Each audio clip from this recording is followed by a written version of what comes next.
Құрметті студенттер, бейне дәрістің тақырыбы микроорганизмдер физиологиясы. Микроорганизмдер физиологиясы әртүрлі ортадағы микробтардың даму, қоректену, энергетикалық алмасу және басқа да тіршілік процестерінің ерекшеліктерін зерттейді. Ең алдымен бактериялық жасушаның химиялық құрамы мен элементтері жайында сөз қозғайық. Бактериялар күрделі химиялық құрылымға ие. Бактериялық жасушаның жалпы массасының 70% су, құрғақ зат жасуша массасының 30%-ын құрайды. Құрғақ заттың құрамында ақуыздар 52%, көмірсулар 17%, липидтер 9%, РНК 16%, ДНК және минералды заттар 3%-ды құрайды. Микроорганизмдер құрамындағы химиялық элементтердің ішінен азот, көміртегі, оттегі, сутегі, минералды заттар кездеседі. Бактериялық жасушадағы барлық зат алмасу процестері ферменттердің қатысуымен жүреді. Ферменттер биокатализаторлар қызметін атқарады. Ферменттерді екі топқа жіктеуге болады. Ол экзоферменттер және эндоферменттер. Экзоферменттер микробтық жасушамен сыртқы ортаға шығарылады. Экзоферменттердің бір бөлігі бактериялардың қоректенуімен байланысты. Өйткені олар қоректік заттарды микробтық жасуша сіңіре алатын пішінге дейін ыдыратады. Ал эндоферменттер жасуша ішіндегі қоректік заттардың ыдырауына және оларды жасушаның құрамдас бөліктеріне айналдыруға қатысады. Заттарды бактериялық жасуша ішіне тасымалдау механизмдері жайында сөз қозғайық. Бактериялық жасушаға қоректік заттардың түсуі әртүрлі жолдармен жүреді. Қоректік заттарды сыртқы ортадан бактериялық жасушаға тасымалдаудың екі түрі бар. Біріншісі пассивті тасымалдау, яғни энергия жұмсамай, концентрация градиенті бойынша тасымалдау. Оған қарапайым диффузия және жеңілдетілген диффузия жатады.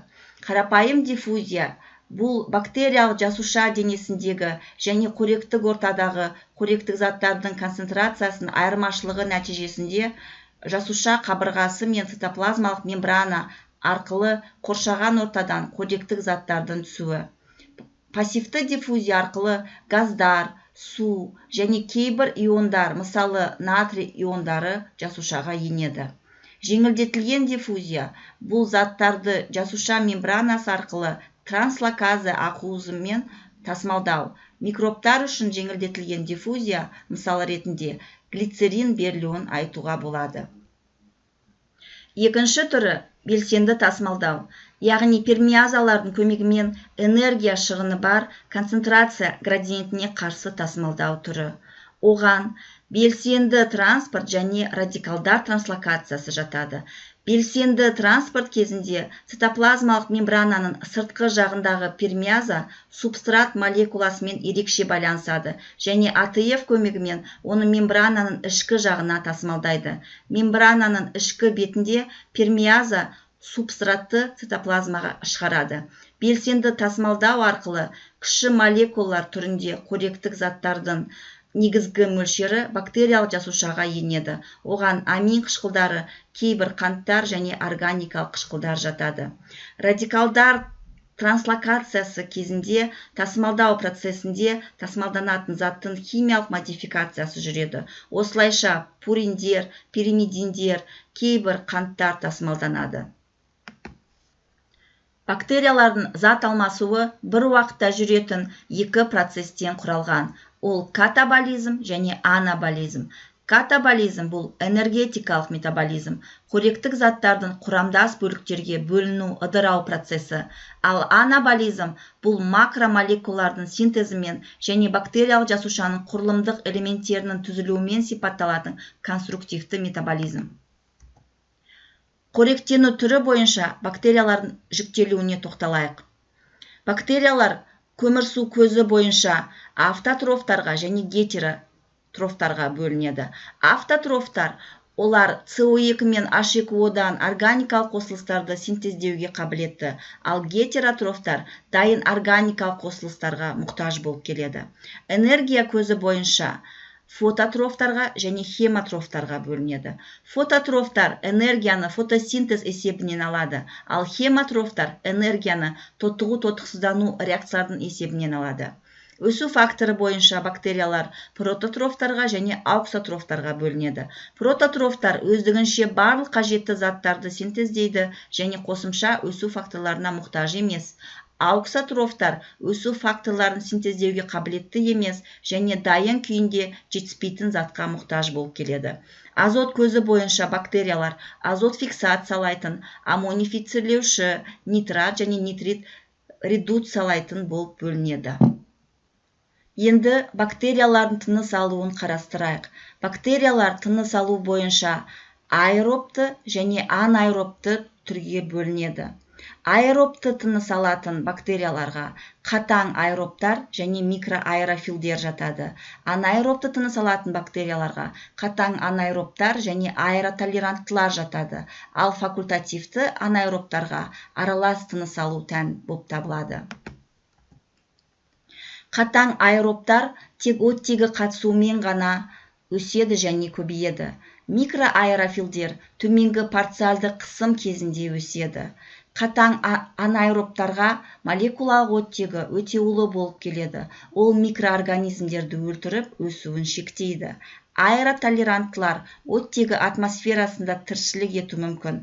Энергия алу үшін оттегін қолданбайды. Факультативті анаэробтар оттегінің қатысуымен және қатысуынсыз өсуге және көбеюге қабілетті болып келеді. Бактериялардың өсуі мен көбеюі. Бактериялардың өсуі дегеніміз жасуша массасын өсуіне әкелетін барлық жасуша компоненттері мен құрылымдарының үйлесімді көбею. Көбею бұл популяциядағы жасуша санының көбеюі болып табылады. Осы бактериялардың өсуі және көбеюі 4 фазадан өтеді. Бірінші фаза лаг фаза деп аталады. Бұл кезде бактерияның қоректік ортаға адаптациясы жүреді. Екінші фаза логарифмдік, яғни бактериялар көбейе бастайды. Үшінші стационарлық фаза, яғни ортадағы бактериялар концентрациясы тұрақты болып табылады. Және төртіншісі өлу фазасы.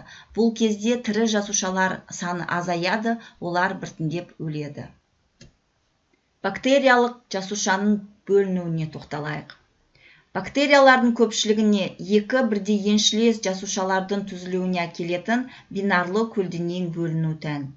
Бактериялық жасушаның бөлінуі бактериялық хромосоманың репликациясы аяқталғаннан кейін басталады. Репликация кезінде ДНК-ның екі жіпшелісінің әрқайсысы ДНК-ның қосымша еншілес тізбегін синтездеу үшін матрица ретінде қызмет етеді. Аналық ДНК-ның екі еселенуі нәтижесінде екі спиральды еншілес ДНК молекулалар пайда болады.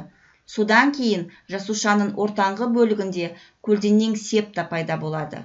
Ол аналық жасушаның цитоплазмасын екі еншілес жасушаға бөледі. Сонымен қатар жасуша қабырғасы синтезделіп, екі еншілес жасуша арасында толық септа түзіледі. Енді қоректік орталарды қарастырайық. Қоректік орталар дегеніміз зертханалық жағдайда микроорганизмдерді дақылдандыруға арналған субстраттар. Қоректік орталар қандай болу керек? Олар стерилді, изотоникалық, қоректік заттар мен өсу факторларына бай болу, оптималды температура мен оптималды pH-қа ие болу, буферлі, ылғалды, мөлдір болу қажет. Қоректік орталардың жіктелуіне тоқталсақ, олар құрамы бойынша, тығыздығы бойынша, шығу тегі бойынша, қолдану мақсаты бойынша жіктеледі. Құрамы бойынша қоректік орталар қарапайым және күрделі болып бөлінеді. Қарапайымға мысал ретінде пептонды су, етпептонды сорпа, етпептонды агарды алатын болсақ, ал күрделіге мысал ретінде қанды агар, сарысулы агарды келтіруге болады. Тығыздығы бойынша қоректік орталар сұйық, жартылай сұйық, тығыз болып жіктеледі. Шығу тегі бойынша табиғи, жартылай синтетикалық және синтетикалық болып бөлінеді. Табиғи орталар жануарлар мен өсімдіктерден жасалған өнімдерден дайындалады. Жартылай синтетикалық ортаның құрамында органикалық және бейорганикалық заттардан басқа табиғи өнімдер болады. Синтетикалық орталар дәл көрсетілген концентрацияларда алынған белгілі бір химиялық таза органикалық, бейорганикалық қосылыстардан дайындалады. Қолдану мақсаты бойынша қоректік орталар негізгі, арнайы, дифференциалды диагностикалық, элективті, байыту, консервациялайтын болып жіктеледі. Негізгі қоректік орталар микроорганизмдердің көпшілігін өсіру үшін қолданылады. Арнайы орталар белгілі бір компонентті қосумен немесе негізі ауыстырумен сипатталады. Мысалы, Левенштейн-Йенсен ортасы, казеинді көмірлі агар. Дифференциалды диагностикалық орталар микробтардың бір түрін екіншісінен ферментативті белсенділігі бойынша ажыратуға мүмкіндік береді. Мысалға, ГИС ортасы, эндо ортасы. Элективті орталар ілеспелі микроорганизмдердің өсуін тежеп, микробтардың белгілі бір түрін өсіру үшін қолайлы жағдай туғызады. Мысалы, сілтілі ортада жақсы өсетін тырысқақ вибрионның элективті ортасы бұл сілтілі агар. Ал стафилококктар тұз жақсы көретіндіктен олардың негізгі элективті ортасы сарыуызды тұзды агар. Сарыуызды тұзды агар элективті фактормен қоса дифференциалды факторға, яғни сарыуызға бай болып келеді. Ол лецитиназаны анықтауға мүмкіндік береді. Байыту орталары бұл микроорганизмдердің белгілі бір түрін көбейтіп байытуға арналған. Оған мысал ретінде тұзды сорпа, селенитті сорпаны жатқызуға болады. Консервациялайтын орталар, олар микроорганизмдерді ұзақ уақыт сақтауға арналады. Оған глицерин, мел қосылған орталарды мысалға келтіруге болады. Назарларыңызға рахмет.